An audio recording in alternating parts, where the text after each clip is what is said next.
What's good, people? It's your boy KC Fael, King Self for Life. I changed my name because I'm no longer trying to go by that young persona. Yes, I want my body to stay physically young, but I don't want to have that mindset of somebody that's little. You see, that's what hip hop did. Back when hip hop was first created, you had all these people with them hard names, and people that with them grown men names like Rakim, KRS-One, cats like that. But now you got people running around here calling themselves baby, young this, little that. I said, you know what? I can't do that no more. I can't, I gotta get rid of that mind. I know it's stuck. Everybody probably still might call me Young Sel, but I don't want to go by that no more, man. From here on out, my new name is King Sel. King Sel for life. That's my new name. I'm sticking with it. Alright, man, so let me go ahead and talk about this fallen king right here. My brother George Floyd was murdered by a police officer named Derek Clown. I don't know how to pronounce his last name, so I'm just gonna call him Derek Clown. Derek Clown in Minnesota, Minneapolis. About 2 to 3 days ago. Clown had his knee on his head, and the man was handcuffed on his back. He could not defend himself. And his co-partner was standing there looking around like everything was all good. And the man said, I couldn't breathe. He said, officer, you're going to kill me. That's exactly what happened. 46 years old.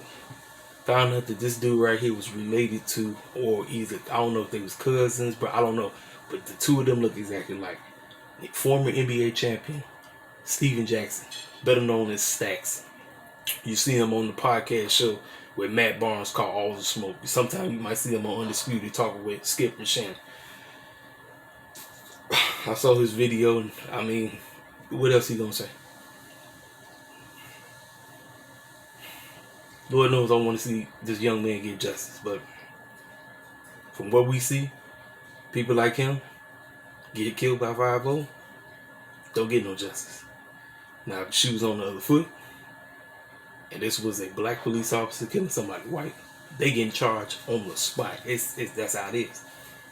And then somebody gonna probably come to put Boulevard on the black crime. Listen, quit bringing up that false narrative. That's the narrative that the Illuminati themselves came up with to brainwash you, to basically get you to pat yourself on the back because you know that you benefit from stuff like this.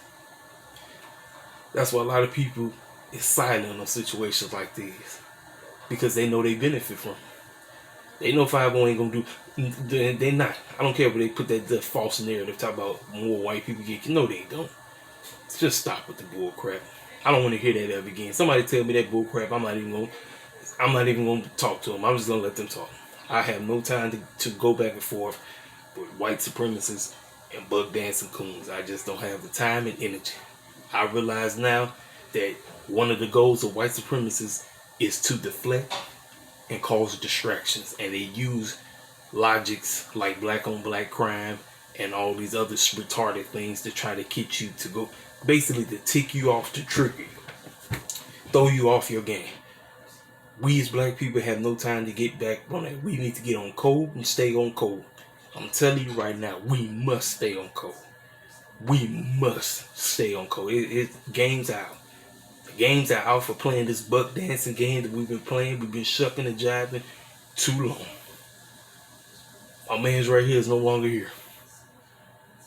For socially being put down, said that he wrote a bad check. When he came back, the check was good. And I'm telling you, man, like I said, I don't really have the words. Like, what else am I gonna say? What else am I gonna say? I get tired. I don't know if y'all noticed. I didn't say nothing about Ahmaud Arbery or Breonna Taylor or the young man that got killed on the Facebook. Like, I ain't say nothing because I'm like, what else am I gonna say? I'm gonna say the same thing like I've been saying. Instead of, if somebody is doing something wrong, let them have their day in court. If you doing wrong, take they behind the jail. But let them have their day in court. Don't kill them because that's what you want to do. You want to take them out because you feel inferior, you feel superior to them, and you quote unquote talk about you was afraid for your life, that lie. That bold faced lie. I'm tired of that satanic lie. I don't even want to hear that no more. Man, I tell y'all, man, y'all know what to do, man. Get in the comment section. Tell me how you feel about this situation. Like I said, I'm gonna be praying for the family and all this, man. But like I said, like when is enough's enough? Like we didn't seen this storyline over and over, like constantly, like too much. When is this bull crap gonna be over? I'll let you, boy.